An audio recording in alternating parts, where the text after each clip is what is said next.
Dzień dobry, witam w kolejnym podcaście, w którym moim gościem jest Sabina Gacek, trener mentalny, czy trenerka? Trener czy trenerka? To się odmienia? Teoretycznie się odmienia, ale mi bardziej pasuje trener mentalny. Trener mentalny. Cześć Sabino. Cześć. Powiedziałaś, że robisz cuda przy naszej pierwszej facebookowej rozmowie. Powiedz, na czym te cuda polegają i co to jest trener mentalny? Jakie cuda robię? Takie cuda robię, że każdy z nas jest cudem i o tym zapominamy. Bo ciało to nie jest tylko ciało fizyczne, ale też umysł i dusza i takim sposobem podchodzę do każdego klienta mojego. Pracuję na różnych poziomach, na wszystkich płaszczyznach. Pracuję też z przekonaniami. Tutaj też praca jest dla ciebie. Postaram się ją zrobić. Twoje pytanie też było, czym dokładnie jest trener, czym się zajmuje trener mentalny. Trener mentalny to jest zwykły trening. Tak jak idziesz na siłownię, nie osiągniesz sukcesów robiąc coś raz na tydzień, raz na miesiąc, raz na rok. Trening jest po prostu codziennie, żeby wchodzić w swoje po prostu przekonania i pracować z tym. Małe praktyki wdzięczności, codzienna praktyka wdzięczności, praktyka stania przed lustrem i mówienia do siebie, akceptacja. Wszystkie spacery, ja to jeszcze mam uziemianie, przytulanie do drzew, taniec, więc u mnie jest tego bardzo dużo, ale po prostu dobieram odpowiednie praktyki do każdego klienta indywidualnie. Dobrze, a powiedz mi, jacy klienci się do ciebie zgłaszają, z jakimi problemami? I co jako trener mentalny możesz jakby zaoferować, co jest w twoim jakby wachlarzu usług? Ludzie z jakimi problemami mogą się do ciebie zgłosić? To u mnie są dwie, powiedzmy, kategorie ludzi. Jedni przychodzą na zwykły masaż, bo tym też się zajmuję. Są to kamienie gorące, są to masaż bambusami, są to bańki chińskie. A druga rzecz to jest właśnie to, że pracujemy cały czas mentalnie. I to już jest bardziej właśnie pod trenera mentalnego. Czyli dobrze jest jakby połączyć te dwie techniki? Tak. Te dwa aspekty, tak? Dlatego właśnie mówię, że robię cuda, bo możesz przyjść na masaż do mnie, a możemy też popracować z twoim mentalnym podejściem, z twoimi przekonaniami, z twoimi jakimiś cieniami, które cię ograniczają. I z tym też możemy popracować, a jeszcze dla duszy mogę zaproponować dźwiękoterapię. Okej. A powiedz mi, jak się w ogóle zaczęła twoja przygoda jako trenera mentalnego? Czy była jakaś specyficzna decyzja kierowana własnymi doświadczeniami, czy to była decyzja bardziej spontaniczna? Trener mentalny, teoretycznie jestem nadal studentką Akademii Trenerów Mentalnych. Okej, możesz coś więcej też o tej akademii powiedzieć? Także jeszcze tego nie skończyłam, ale po prostu dobieram swoje kropki i je łączę w całość. Nazywałam się coachem od życia. Wspierałam właśnie przede wszystkim kobiety, bo wcześniej tylko z kobietami pracowałam. Przychodziły po wsparcie, przychodziły po zwykłe przytulenie, przychodziły, żeby się oderwać od dzieci, od codzienności, od wszystkiego. Przychodzą, wyłączają telefon i mówią, że to jest po prostu, chwila dla nich. spadla umysłu. Dobrze, a kiedy to się zrodziło w tobie w ogóle taki pomysł, żeby iść w tą stronę? Kiedy się to zrodziło? Kiedy byłam w depresji. I sama natrafiłam na takie właśnie anioły, kobiety, które mi pokazały tą drogę i po prostu bardzo poczułam, że to jest moja misja, żeby się tym dzielić. Żeby pomagać innym ludziom też, Tak, którzy tego tak, potrzebują. Tak. Okej. A jak wygląda taka normalna, codzienna praca z twoim klientem? Czy to są wizyty stacjonarne? No już wiadomo, masaż no to musi być stacjonarny. Ale czy też są formy takiej terapii online? Wchodzę dopiero w ten świat online'u, ale właśnie trener mentalny może działać i online, i w normalnym świecie, życiu. Okej. Czyli rozumiem, że to jest jakby praca z ciałem, umysłem I duszą. i duszą. I jak te 3 obszary współgrają jakby ze sobą, żeby osiągnąć ten klucz do tak zwanego szczęścia? Jak działają? Tak, że po prostu jak ci ciało gdzieś boli, to właśnie wychodzą emocje. Wtedy pracujemy nad emocjami, które są uwięzione w ciele. I to, żeby przepracować, to wtedy robimy drogę do dobrostanu twojego zdrowia. Okay. Więc żeby połączyć te kropki, to najpierw przede wszystkim zaczynam od klientów, którzy mówią: boli mnie kolano, boli mnie głowa, bolą mnie plecy. I szukamy, co w tych obszarach jest poddaną emocją. Czy to jest męska strona, czy to jest żeńska strona, co się wydarzyło XX lata temu. I tak ich po prostu odbudowuję i są na nowo. Bo nikt nie jest zepsuty, nikt nie jest, nie wiem, jakiś pokrzywdzony czy coś. Każdy jest idealny, jak się rodzi. Każdy jest cudem. Tylko my po prostu idziemy przez świat i czy to rodzice, czy to wychowanie właśnie w domu, rodzeństwo, czy to szkoła. Każdy nam narzuca jakieś swoje patriarchaty. Bo ty jesteś niedobry, nie umiesz, jesteś głupi i w ogóle. Czy to jest nasze? To jest narzucone. Dokładnie. A my idziemy z tym po prostu 20, 30, nawet 70 lat, bo takie klientki też mam. Okej, a... I ja to po prostu odgrzebuję warstwa po warstwie i wchodzimy jeszcze niżej, jeszcze niżej. Dlatego mówię, że nie ma jednej idealnej metody dla każdego. Okej, czyli tak jak dobrze rozumiem, dałeś taki przykład z tym kolanem bolącym. Czyli taki ból kolana u powiedzmy takiej osoby, nie wiem, dajmy przykład. Marek przychodzi do ciebie, zabolałem kolanem, ale też z jakimiś takimi właśnie, no nie wiem, smutkiem, brakiem spełnienia siebie. I czy to jest jakieś powiązanie z, nie wiem, z jego dzieciństwem, z przeszłością, Tak. że to teraz tak, Tak. skutkuje, tak? Przede wszystkim pytam się, jeśli ma ten Marek, przykładowy Marek, ma ten ból kolana od tygodnia, od miesiąca, od roku. Pytam się, kiedy go ostatni raz czuł, kiedy go pierwszy raz czuł, taki sam ból. To nie musi być ból kolana. Chodzi o emocje, które ty doświadczasz teraz.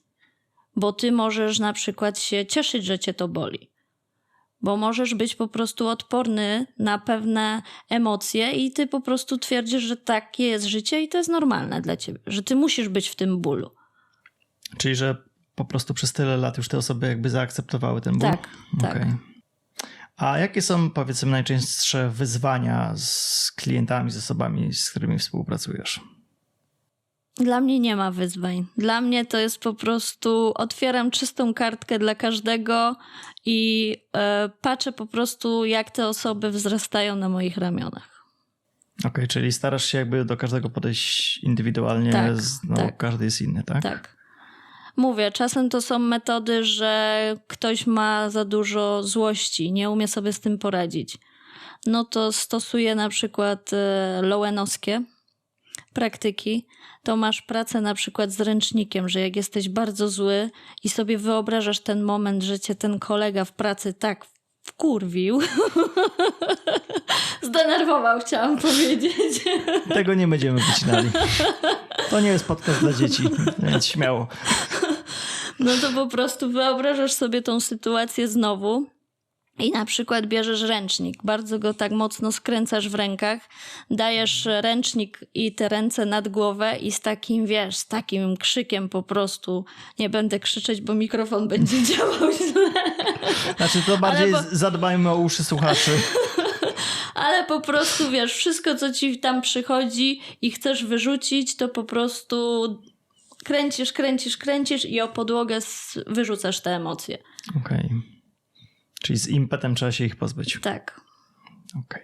A czasem przychodzą ludzie, którzy po prostu potrzebują utulenia, bo nie doznali nigdy miłości. Czy to w domu, czy to od partnera. Miłości braku zrozumienia na przykład też? Tak, zauważenia, wysłuchania przede wszystkim, bo w okresie śmiesznej pandemii po prostu ludzie przychodzili, żeby się wygadać, żeby ktoś ich po prostu wysłuchał, ktoś ich po prostu przytulił i to była, powiedzmy, cała moja praca. Oni nic więcej nie chcieli. Oni nie chcieli pracować ze sobą, bo to im wystarczyło na ten moment.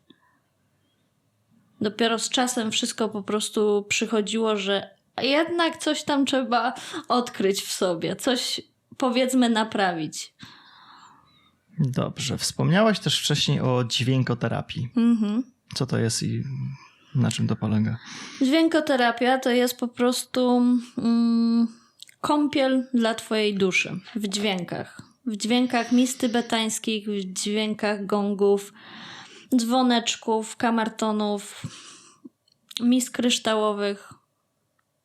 No trochę dużo tego mam, więc wiesz. Czyli to jest coś troszkę innego niż jakieś dźwięki ASMR? Czy to jest to jakby tożsame? A co to jest ASMR? To są takie dźwięki, powiedzmy, odkurzacza na przykład, albo jakiegoś szurania. Ludzie po prostu nagrywają też dobrym mikrofonem takie dźwięki, które niby mają na celu rozluźnienie organizmu, umysłu, które potrafią ci dać relaks. To nie. To masz misy tybetańskie i to jest typowo pod relaks i one są też terapeutyczne. Okej. Bo mam różne rodzaje właśnie mis, ale mam też misy Petera Hessa, który w ogóle jest wynalazcą wszystkich mis tybetańskich i u niego też jestem studentką właśnie dźwiękoterapii, już kończę to, więc kładziesz po prostu misy na ciało, na dany organ. Okej, ty na nich jakoś tam grasz? Tak, tak. Okej. Uderzam albo pałką, albo pocierakiem takim i ten dźwięk po prostu to jest wibracja. I on idzie po prostu do góry, do misy i on się później załamuje i wchodzi do twojego ciała. A ta misa to wygląda jak misa, czy to... Misa wygląda jak misa. Tylko są misy, że masz otwór taki w spodzie, a są misy po prostu całe zabudowane. I są też misy kryształowe, gdzie po prostu kładziesz się na przykład na podłodze, a te misy są wokół ciebie, a ja gram. I to są po prostu przejście przez czakry. Ich jest zazwyczaj 7 i po prostu przechodzimy od dołu do góry. Okej. Odblokowujemy i wprowadzamy relaks do ciała. Wiesz co, tak słucham ciebie i przychodzi mi na myśl sporo rzeczy związanych również z buddyzmem.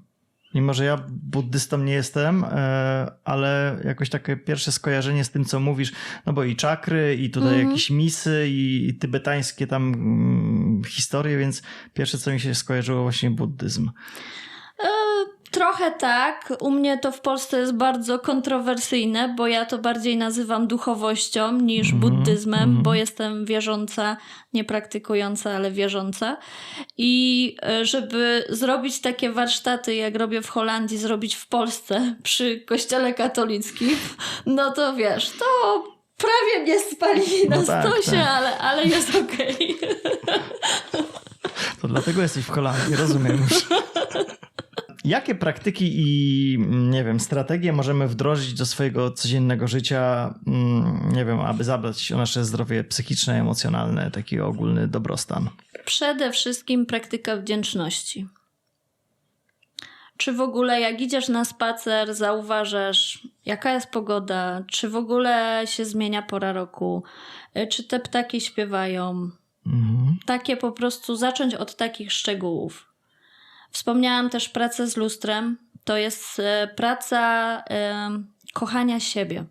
Stajesz przed lustrem i mówisz do siebie: kocham cię. Dużo ludzi tego nie potrafi. Więc mówię, powiedz do siebie: lubię cię. Spójrz tej osobie w oczy i powiedz jej: lubię cię, szanuję cię. A jeśli to jest dla ciebie za trudne, to po prostu przybij 5. Żeby po prostu zrobić krok do siebie. A dlaczego ludzie mają taki problem, żeby powiedzieć: kocham siebie, czy lubię? Niska samoocena. I też tak blokuje? No. I przede wszystkim schematy z domu, że tej miłości też nie było. Nikt nas nie uczył kochać siebie. Uczyli cię? Bo mnie nie. Nie. Ja się uczyłam w wieku powiedzmy około 30 się uczyłam. Co to znaczy w ogóle kochać siebie? I jak robiłam tą praktykę z lustrem, to mówię, co to jakieś, bzdury. Mówię, dobra, no to robię. Pierwszy dzień, drugi dzień, trzeci, mówię, spoko mi idzie. 7 dzień, wkurw. Coś nagle zaiskrzyło, tak? Że tak powiem. Mówię, Boże, przecież jak w ogóle mogę mówić do siebie kocham cię, jak ja siebie nienawidzę? Jak? Mówię. To jest po prostu totalny bullshit. To jest bzdura. Mówię, jak? No ale odstawiłam tą książkę. Mówię, dobra, drugie podejście. Mówię, no muszę. Doszłam do 10 dnia. A ta praktyka z lustrem jest przez 21 dni.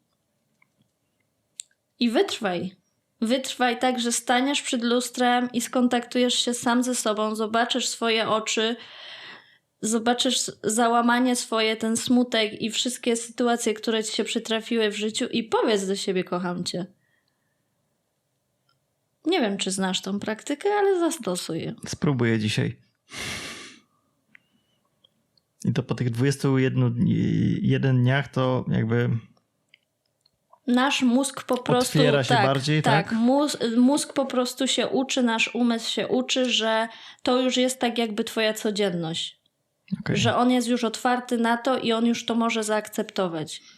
Okej, czyli na początku jest szok, a później jakby do tego się przyzwyczaja. To nie jest dla wszystkich, bo mówię, 10% ludzi umie stanąć przed lustrem i powiedzieć, nie mają z tym problemu. Czy tak jak miałam praktyki właśnie z kobietami, że akceptacja swojego ciała, swojej nagości. W kościele katolickim nie można mówić o nagości, nie można mówić o seksualności, o sensualności. Wiesz co, poruszyłaś fajny temat a propos, bo myślę, że sporo kobiet ma właśnie problem ze swoim wyglądem. Zwłaszcza kobiet, które, nie wiem, urodziły dzieci. I myślę, że taka praktyka z lustrem może w tym trochę pomóc? Oczywiście.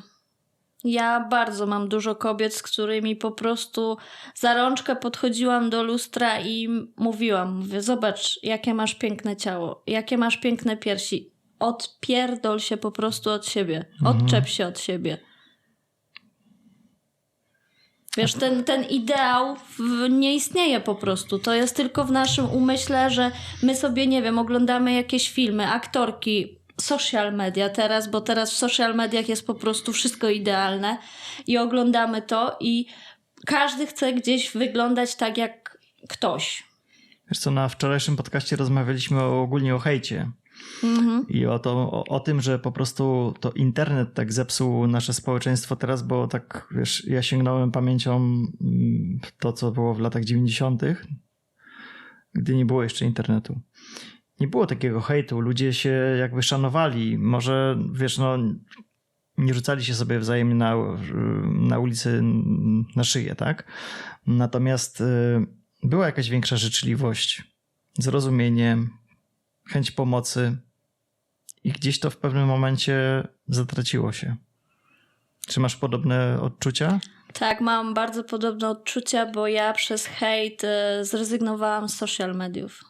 Ja teraz mam drugie podejście do social mediów, żeby wychodzić z tym, co robię właśnie, ale ludzie mnie zaczęli hejtować. Jak ty możesz być bez makijażu, jak ty możesz mieć włosy rozczochrane i itp. itd. I ja po prostu stwierdziłam, że ja mam tyle klientów, że ja mogę to robić bez social mediów. Ale wiem z drugiej strony, że social media też pomagają. Typowo na przykład teraz do trenera mentalnego mogę zdobyć więcej klientów przez internet niż w rzeczywistości. Niestety też mnie to boli, bo jak wcześniej robiłem zdjęcia, no to internet najłatwiejsza droga, żeby znaleźć potencjalnych klientów. Chociaż i tak to nie jest łatwe, bo to, co robi Facebook, Instagram, żeby w ogóle dotrzeć do nowych osób, jeszcze te parę lat temu, 5 chociażby, było dużo łatwiej. W tym momencie uruchomiłem jakiś czas temu drugi fanpage i on nie żyje. Ja cię rozumiem, bo ja ze swoim fanpage'em, nie wiem od kiedy jestem, od miesiąca, od 1,5 miesiąca i po prostu się czuję jak w przedszkolu. Mówią mi, masz postować codziennie, masz coś wrzucać codziennie. Dokładnie, to nam właśnie social media mówią, co my mamy robić. Tak, to jest najgorsze, bo jeżeli tego nie zrobisz, to my twój profil troszkę tak wsadzimy w szarą strefę, nie będziemy udostępniać twoich treści nowym użytkownikom. A dla mnie świat internetu teraz jest po prostu straszny. Ja wiem, i to idzie bardzo w szybkim tempie, ale naprawdę on jest dla mnie za szybki. Może ja jestem trochę za stara z innej generacji, ale naprawdę straszny jest. Wiesz, ja też podejrzewam, że jesteśmy mniej więcej ten sam rocznik. Ale wiesz, odnośnie tego internetu i dzisiejszych czasów, to co mnie przeraża na przykład, to jest, nie wiem czy się interesujesz, ja nie, ale rzuciło mi się to w uszy i oczy obiło, te tak zwane walki freakfighterskie, gdzie jacyś tacy pseudo-celebryci polscy, youtuberzy toczą ze sobą walki pod jakąś tam, powiedzmy, federacją. Okej. I oni dostają za to grube pieniądze. Nawet niektórzy po 1 000 000 złotych potrafią dostać za taką walkę. To znaczy, wiesz, Czyli dla widzisz, mnie... co w dzisiejszych czasach jest popularne i na czym się buduje swoją wartość. Ale nie wiem właśnie, czy wiesz, interesowałeś się, ile w ogóle kosztuje kurs na social media? No powiedz mi ile. No tak 12 000 złotych wzwyż. I to jeszcze masz powiedzmy 2 spotkania online, a resztę sobie sam robisz i się uczysz. No okej. To mnie troszkę zaskoczyłaś. A co po takim kursie można robić? Zarabiasz na social media. Okej, prowadząc jakiś fanpage i tak dalej. Tak? Tak. Czyli bez tego ani rusz. No i mi się zrobiło smutno. Mi też. Wiesz, ja jestem w tym samym momencie, więc... Och.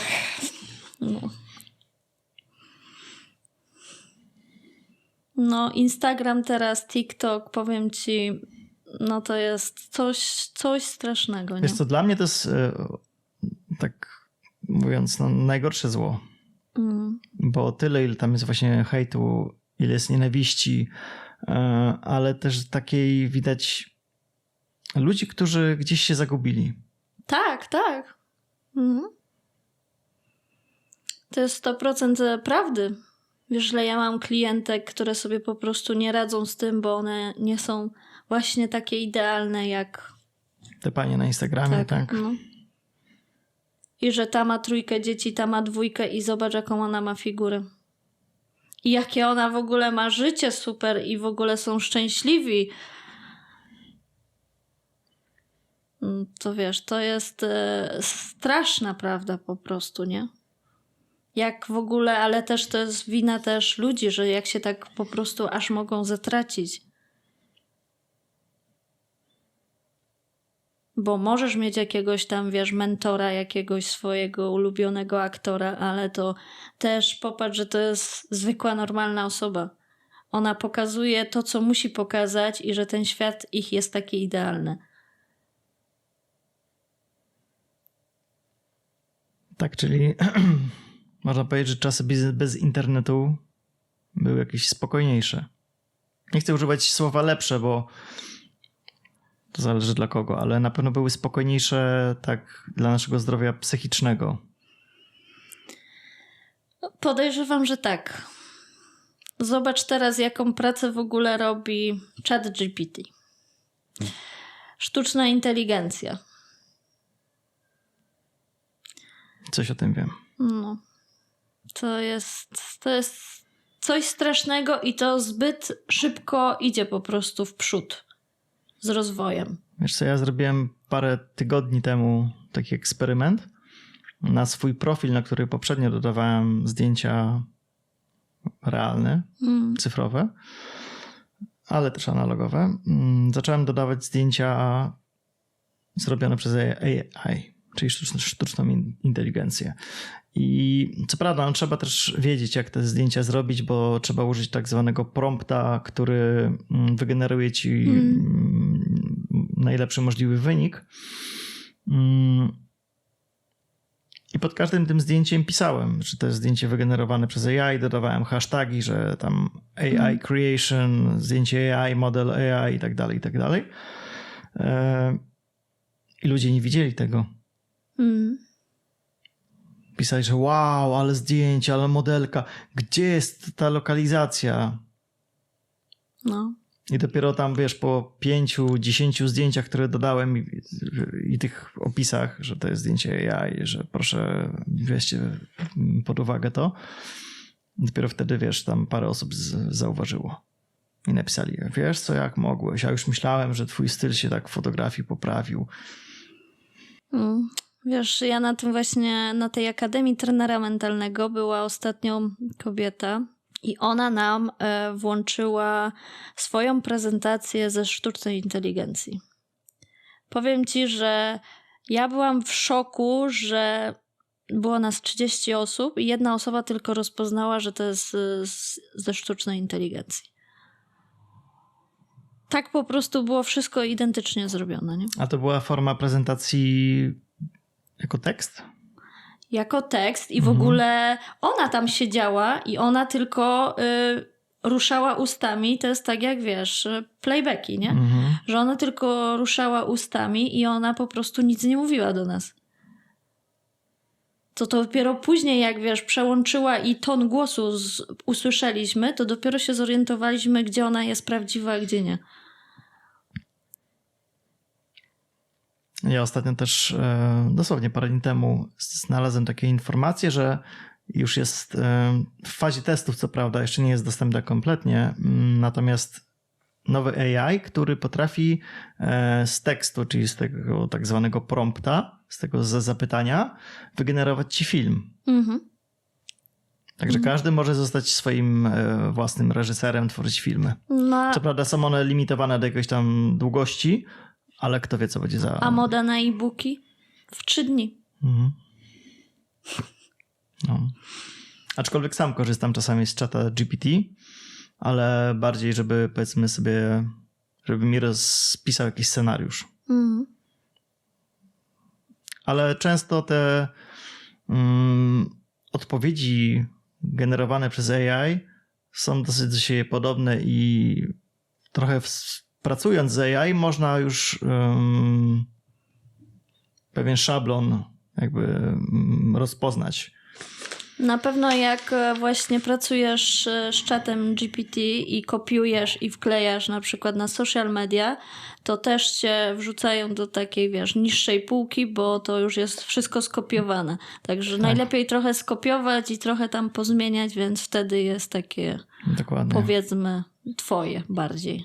I jeszcze jedną rzecz zauważyłem, też ChatGPT robi sporo błędów stylistycznych, gramatycznych, też mi się zdarzyło, a też chciałem nagrać odcinek na drugi kanał na YouTubie i wiedziałem, co jest źródłem, z jakiego można korzystać. Dokładnie miałem to już rozpisane obok. Ale zapytałem o to ChatGPT i podał mi w ogóle kompletnie inne źródła i spytałem go, dlaczego. Oj, przepraszam, to mój błąd. Także no, trzeba też nie ufać w 100% sztucznej inteligencji, tylko też sprawdzać samodzielnie te informacje, które nam podaje. No, ale dlatego też właśnie dzisiejsza młodzież też ma problem, że ona będzie się cofać z takim czymś. Bo to, co ChatGPT napisze, oni będą myśleć, że to jest prawda, a to nie jest do końca prawda. Dokładnie. A dzisiejsza młodzież już nie sprawdza, czy to jest prawda, czy nie, tylko po prostu leci wszystko na łatwiznę. No właśnie jestem ciekaw, jak to teraz jest rozgrywane w szkołach, no bo uczeń dostaje jako pracę domową napisać wypracowanie. No to co, pierwsze co robi? ChatGPT. Później 30 osób dają takie to samo. No właśnie ciekaw jestem, czy inne czaty GPT, jako że to jest jeden trzon. No nie, ten darmowy, ten nie wiem, 3,5, no to on jest taki gorszej jakości. Tak, bo on ma bazę danych chyba sprzed 2 czy 3 lat. Tak. Ten 4.0 jest najbardziej aktualny. Tak. No i za niego trzeba płacić, nie? Tak, $20 chyba miesięcznie. Nie wiem ile, ale wiem, że jest płat. Wiesz co, chodziło mi po głowie, bo w tym czacie 4.0 masz możliwość rozmowy z czatem GPT. I chodziło mi też po głowie, żeby zrobić podcast z czatem GPT. Czyli powiedzmy na twoim miejscu bym sobie postawił telefon czy komputer i bym sobie z nim porozmawiał. Ciekaw jestem, jakby to wyglądało. Ciekawy pomysł. Aczkolwiek nie wiem, czy mi się chce płacić $20, żeby porozmawiać ze sztuczną inteligencją. No może ktoś ma wykupiony, nie masz? No nie mam. Muszę spytać, może ktoś ma. Wiesz, na Facebooku kto ma czat GPT-4 użyczyć na jeden wieczór. Dobrze, wracając do twojej pracy, już zostawmy chat GPT w spokoju. Czy są jakieś ulubione twoje narzędzia, techniki, z których najczęściej korzystasz? Albo co ci daje największą satysfakcję? W zasadzie cały komplet, który robię, to jest... Wszystko jest ulubione. Bo lubię kontakt z ciałem jako masaże. Uwielbiam dźwiękoterapię, czyli właśnie moje misy i moje dzwoneczki i wszystko inne. Także to jest, wiesz, to jest też i dla klienta, i dla mnie relaks. No i też uwielbiam pracować z przekonaniami i pracować właśnie, żeby podwyższać wartość siebie. Więc nie mam takich. Wszystko to, co teraz już mam dobrane, to jest wszystko to, co lubię robić.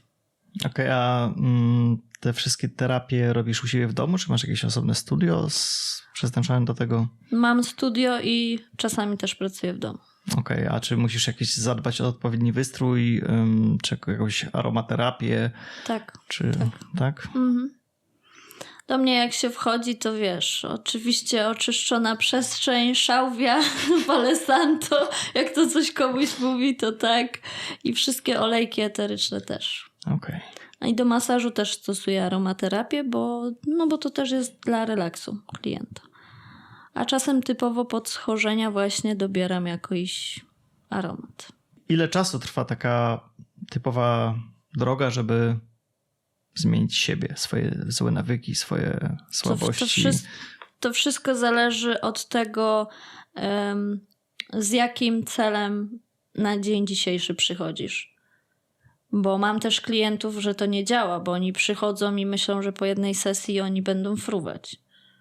Tak jak wracając do treningu, jeśli tego nie ćwiczysz dosyć często, albo tej praktyki wdzięczności, czy tej praktyki przed lustrem nie ćwiczysz raz na dzień, 3 razy na dzień, tylko ćwiczysz właśnie w kratkę raz na tydzień, raz na miesiąc, to nie będzie działać. Albo ta droga będzie dużo dłuższa.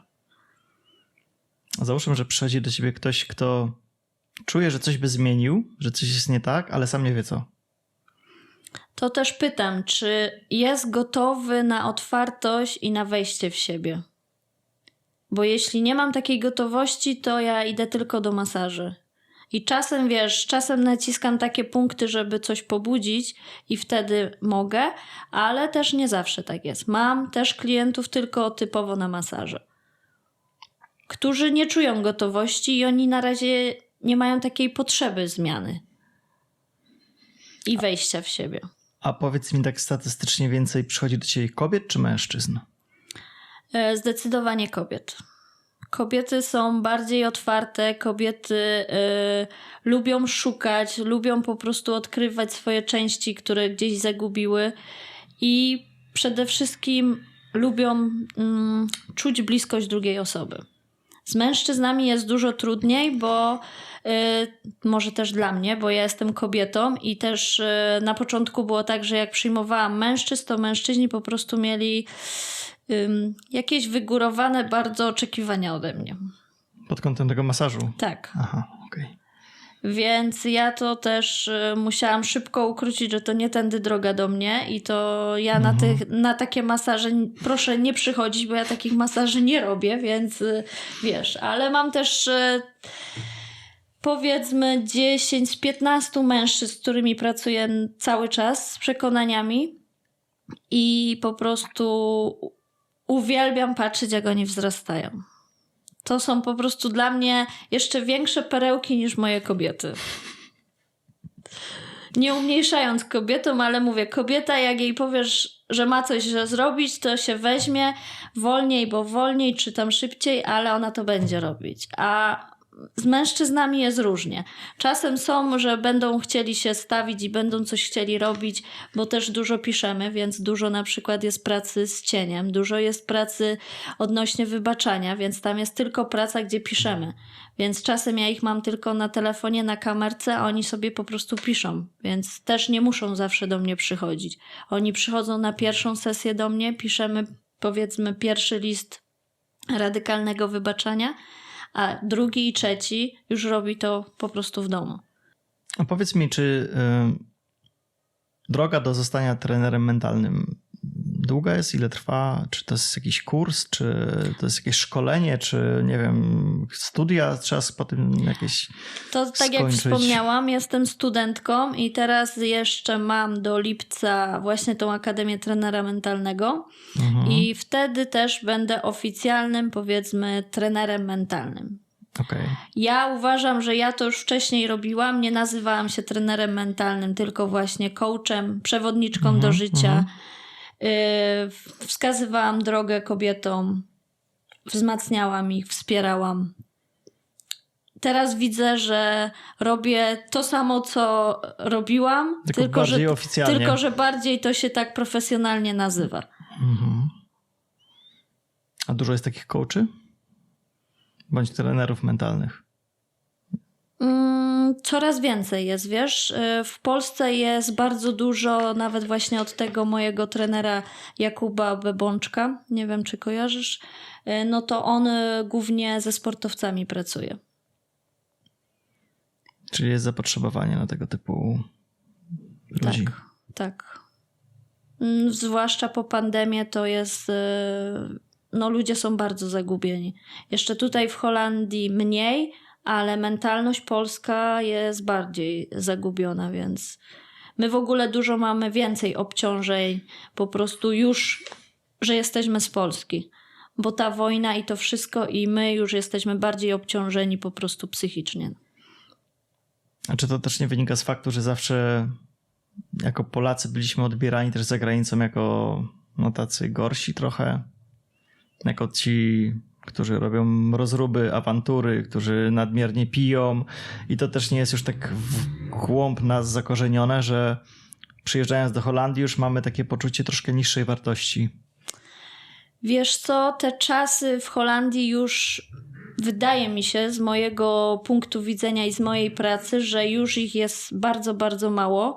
Oczywiście to było bardzo widoczne, powiedzmy jeszcze z 6 lat temu, to było bardzo widoczne.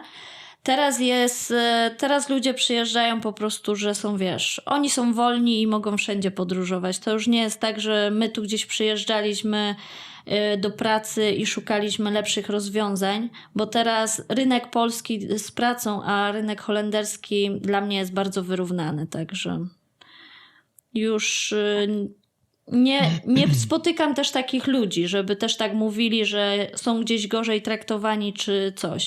Czyli te różnice już się z czasem zatarły. To myślę, że jak Polska weszła do Unii Europejskiej w 2004 roku i ten pierwszy taki rzut ludzi, część pewnie Wielka Brytania, druga część Holandia, to myślę, że wtedy takie największe różnice można było odczuć. Tak. No to wiesz, to no było bardzo to widoczne i to wiesz, Anglia chyba jeszcze bardziej pod względem polskich mężczyzn, bo to była bardziej opinia polskich mężczyzn, co oni robią i czego nie powinni robić, no ale no tak. Okej, powiedz mi, jakie cechy musi mieć osoba, która chce zostać takim trenerem mentalnym, aby skutecznie móc wspierać i pomagać innym osobom? Musi być przede wszystkim pewna siebie. Musi umiejętnie słuchać klienta, z czym on przychodzi. I musi też znać swoje granice, żeby określić na przykład, co ten klient oczekuje od ciebie. Czy on oczekuje całą sesję, że ja zrobię pracę za niego, bo też tacy ludzie przychodzą, więc tu trzeba od razu granice ustalić, co on oczekuje i czy ja jestem mu w ogóle w stanie pomóc. Czyli są ludzie, którzy przychodzą do ciebie i oczekują, nie wiem, cudu? Tak. To jest tak, że ktoś przychodzi i na przykład ma jedną sesję i on mówi, że będzie już uzdrowiony i on będzie robił to samo. Mhm. Ciężkimi klientami dla mnie są bardzo młodzi ludzie, bo to są właśnie ludzie, tak jak powiedziałam, oni chcą jedną sesję i oni chcą widzieć już całą Efekty. drogę swoją. Mój przedział klientów jest taki od 21 do 75 i z tymi, co mają 75, też mi się ciężko pracuje, bo oni nie umieją się wdrożyć w nowoczesność, ale lepiej mi idzie niż z tymi, którzy po prostu wiedzą wszystko i oni chcą od razu mieć wszystko podane na tacy. Czy to nie jest tak, że ci starsi ludzie już na tyle mają te utarte swoje przekonania, że ciężko jest coś zmienić, Tak. a znowu ci młodsi są na tyle elastyczni jeszcze, wygodni. że ciężko im się jakoś skupić i Oni chcą po prostu powiedzieć, przeczytaj mi książkę i to będzie wszystko. I oni zrobią, przeczytają tą książkę, ale to nie działa. Mhm. Oni muszą mieć wszystko podane na tacy. 20+. Okej, czyli oni nie chcą nic dać od siebie, tylko oczekują, że ty coś za nich zrobisz. Tak. A jak wygląda taka twoja typowa sesja z klientem? Typowa sesja z klientem może wyglądać 1 na 1, czyli ty możesz być moim potencjalnym klientem i zadaję ci pytanie, z jakim celem, golem przychodzisz do mnie? Jakie jest twoje założenie od tej sesji? Jakie masz wymagania? Ale też może być, że ja, tak jak mam teraz klienta, wchodzę na firmę i ja tam ludzi po prostu motywuję. Po prostu robię im wykłady, pokazuję, co oni mogą zrobić, żeby nie narzekać codziennie na tą pracę, na te zarobki, na tą pogodę, tylko coś zmienić. I to też jest pod względem sesji trenera mentalnego, że robię wykład, motywuję ich, pokazuję też swoją drogę, gdzie ja byłam i z tego wyszłam i nie narzekałam. I tak samo krok po kroku do celu. Ale nie ma nic od razu. A czy techniki stosowane przez różnych trenerów mentalnych różnią się od siebie, czy mniej więcej jest to wszystko oparte na jednym trzonie? Zależy, z jakiej akademii trenera mentalnego jesteś. Okej, a możesz coś o tych akademiach powiedzieć? Czym one się różnią? Ile ich w ogóle jest? To znaczy, nie wiem ile jest Akademii Trenera Mentalnego. Akademia Trenera Mentalnego Jakuba Bebączka jest jedną z pierwszych w ogóle akademii i pod niego się zrobiły po prostu kopie. Okej, Więc... czyli to jest, rozróżnijmy to jest po prostu jakby osobne nurty. Tak. Tylko takie nielegalne. Okej, taki underground. Ale ogólnie trener mentalny ma za zadanie, żeby cię motywować, żeby ci pokazać, dać narzędzia i żebyś ty po prostu sam ze sobą stawiał się.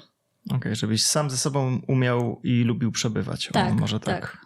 To jest tak, jak idziesz na siłownię. No, chcesz mieć duże bicepsy, no to wiadomo, że mówię, nie będziesz chodził raz na miesiąc, tylko jak będziesz to robił częściej, no to twoje ciało automatycznie będzie się zmieniać. Dlatego to też się nazywa trening, żeby to trenować. Trener mentalny. Pamiętasz jakąś ciekawą, dziwną, śmieszną, trudną sytuację podczas swojej pracy? No, było ich troszkę. Było to... Nawet miałam panią na masaż i już kończyłam masaż i chciałam ją po prostu uziemić, czyli złapałam jej stopy moimi dłońmi, no i chciałam po prostu ją sprowadzić na ziemię, jak to się mówi. I coś przejęłam od niej. Coś po prostu połknęłam od niej, że nie umiałam dojść sama ze sobą 3 dni. O, popatrz. Ale to też było moje BHP pracy niezachowane, bo nie umiałam chronić swojej energii. Mhm. A teraz mam taki sposób i to też jest typ taki dla wszystkich, że na przykład jak masz jakieś spotkanie ważne z dużą grupą ludzi, wchodzisz do sklepu czy gdzieś, możesz sobie zrobić taką bańkę bezpieczeństwa swojego, bańkę energii i po prostu połączyć się z twoim sercem i powiedzieć, że biorę tylko to, co mnie wspiera i to, co mnie buduje.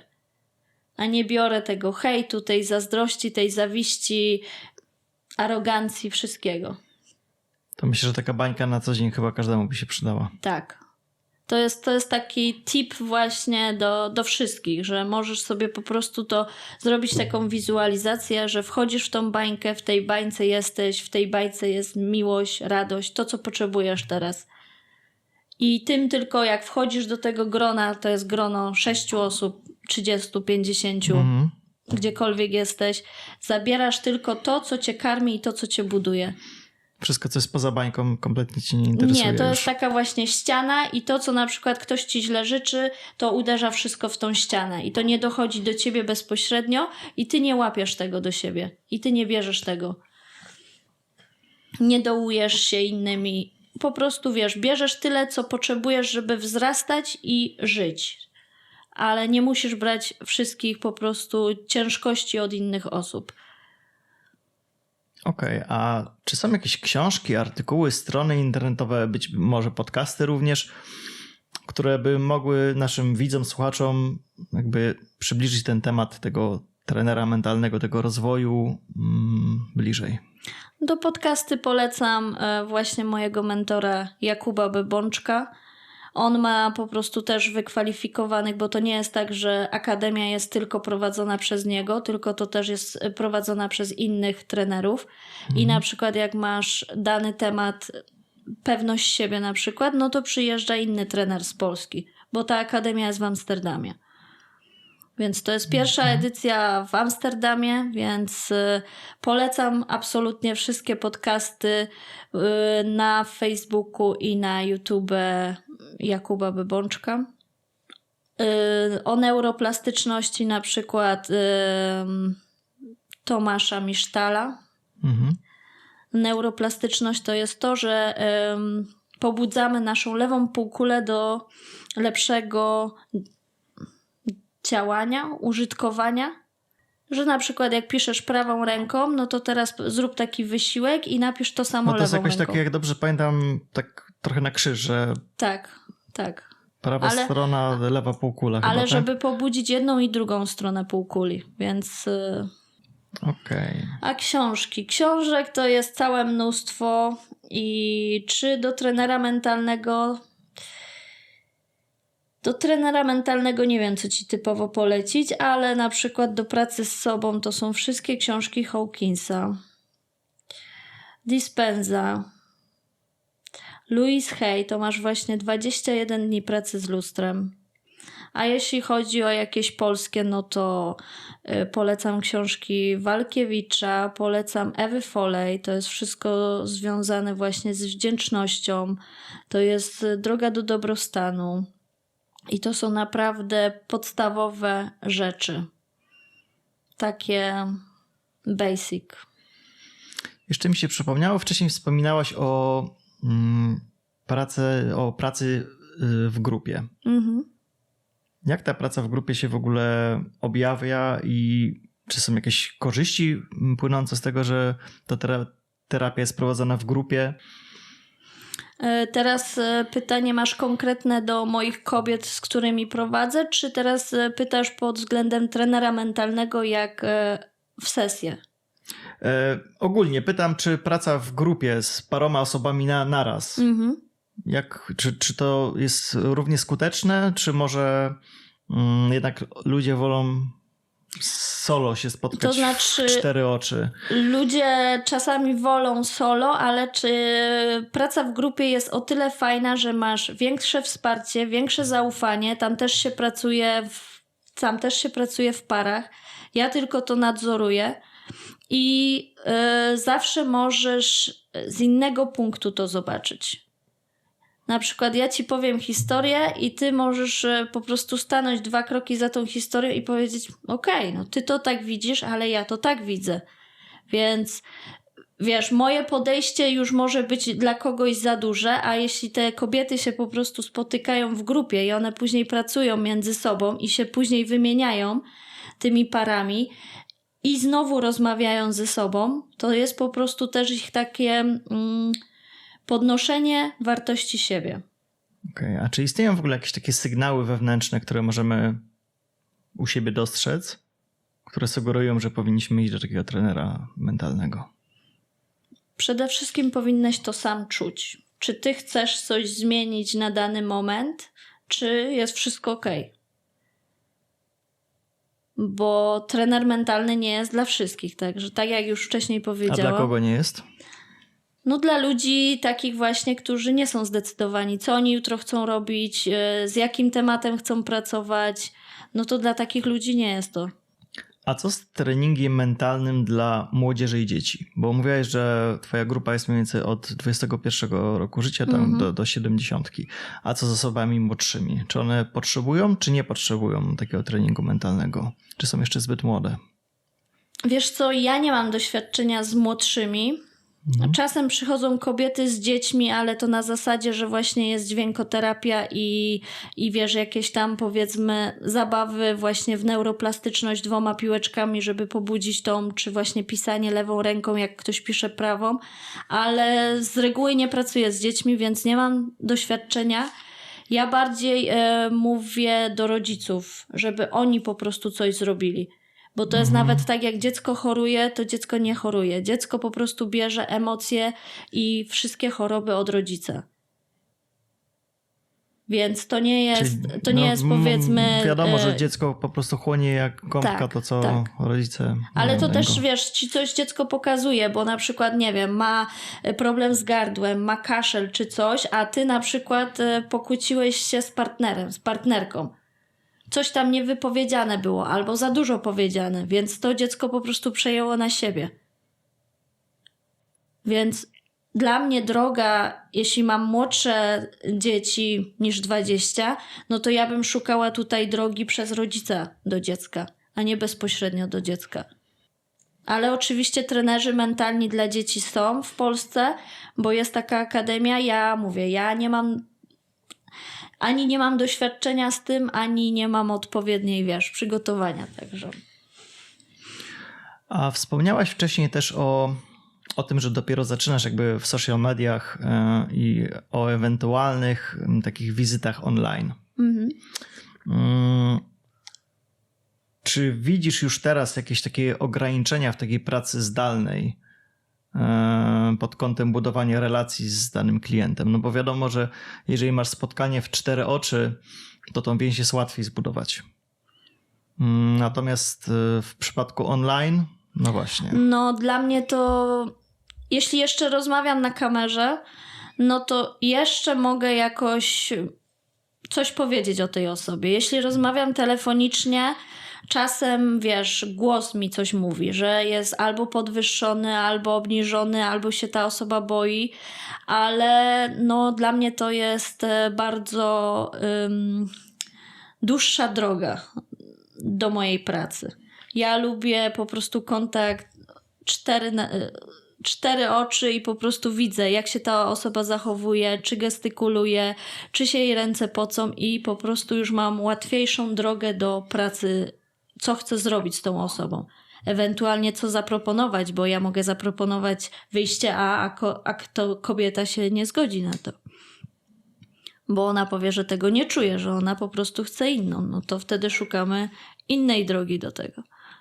A czy są jakieś konkretne techniki, które możemy zastosować na przykład w sytuacjach, nie wiem, stresujących? Tak. to masz na przykład technikę EFT, to jest uwalnianie po prostu napięcia w ciele. Technika polega na opukiwaniu pewnych meridianów po ciele. Możesz też to zrobić bez opukiwania. Czyli na przykład, nie wiem, jedziesz samochodem, stoisz w korku i cię denerwuje, że jest ten korek, że tyle czasu musisz tam stać, no to dla mnie jest super metodą i ją bardzo często stosuję. Mogę ci pokazać, jak to wygląda z opukiwaniem, a można to zrobić po prostu wizualizując, że tak samo te punkty się opukuje bez opukiwania. Okej, ale co, to się robi jakimś młoteczkiem, czy tak Nie, to masz ręką, po prostu palcami? i opukujesz tutaj nad brwią i na przykład, nie wiem, masz stresa, masz złość i opukujesz. Akceptuję tą złość, która jest we mnie. Albo gdzie ją czujesz. Możesz sobie dodać, nie wiem, w klatce piersiowej, w gardle, gdziekolwiek.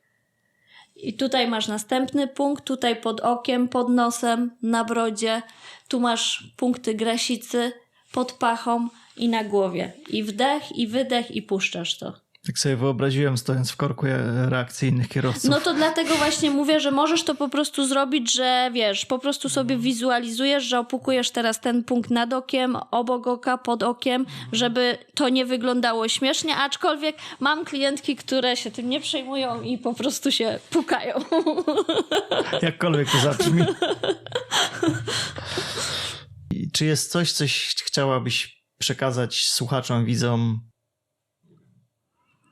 Jedyne to, żeby po prostu połączyć umysł z sercem. Żeby jak chcesz podjąć jakąś decyzję, nie sugeruj się tylko to, co ci pierwsze przychodzi, bo to głowa rządzi, tylko skontaktuj się ze swoim sercem. Połóż rękę na sercu i poczuj, czy to naprawdę chcesz robić, czy to naprawdę chcesz iść tam, czy tam. Żeby działać z serca, a nie z głowy. Czyli mam wrażenie, że też do tego jest potrzebna pewna ilość jednak samoświadomości. Też. Bo często podejmujemy decyzje i to też nasze ego podejmuje właśnie z głowy. A też prosta praktyka, połóż sobie rękę na sercu, weź 3 głębokie wdechy i zobacz, co to serce do ciebie mówi. Poczuj je w ogóle. To też jest praktyka wdzięczności na każdy dzień. Bo serce cię nigdy nie oceniło. To cię głowa ocenia. Że jesteś niewystarczający, jesteś za mały, za gruby, za wysoki.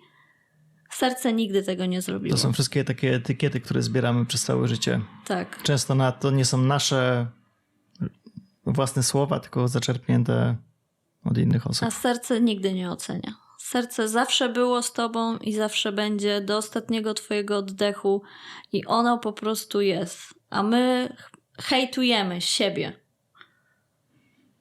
Także pamiętajcie, drodzy widzowie, słuchacze, abyśmy słuchali własnego serca.